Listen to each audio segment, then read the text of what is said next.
गणपती बाप्पाने एक तर खूप त्रास देणारा अनलासूर होता, तर त्याचा गिळलं होतं. तर हा अनलासूर म्हणजेच काय, अनल म्हणजे अग्नी, तर त्याच्यामुळे त्याला गिळल्यामुळे गणपती बाप्पाच्या अंगामध्ये पूर्ण आग झालेली, रक्त पित्त उफाळून आलेलं.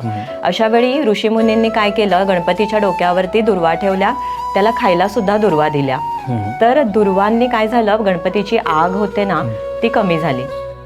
तर आपण सुद्धा ना, आपल्याकडे एक पेशंट आलेले की त्यांचा लहान मुलगा होता आणि त्याला ना पर्टिक्युलरली आपण शरद ऋतू म्हणतो ना, ऑक्टोबरची हीट चालू होते तेव्हा त्याला नाकाचा घोणा फुटणं आणि त्यातून रक्त वाहणं हा त्रास त्याला व्हायचा. त्याला एपिस्टॅक्सिस म्हणतात आपण. तर हा जो त्रास आहे ना, आईचं म्हणणं होतं की हा त्याला सतत होतो आणि तो व्हायला नको. तर आपण त्याला पोटातून काही औषधं दिली आणि त्यांना घरगुती एक छान उपाय सांगितला की त्याला दुर्वांचा रस रोज 2 ते 3 चमचे रेग्युलर द्या. त्यांनी तो व्यवस्थित त्याला ऑक्टोबर हीट सुरू होण्याच्या आधीपासून सुरू केला आणि त्या वर्षी त्याला हा त्रास बिलकुल झाला नाही.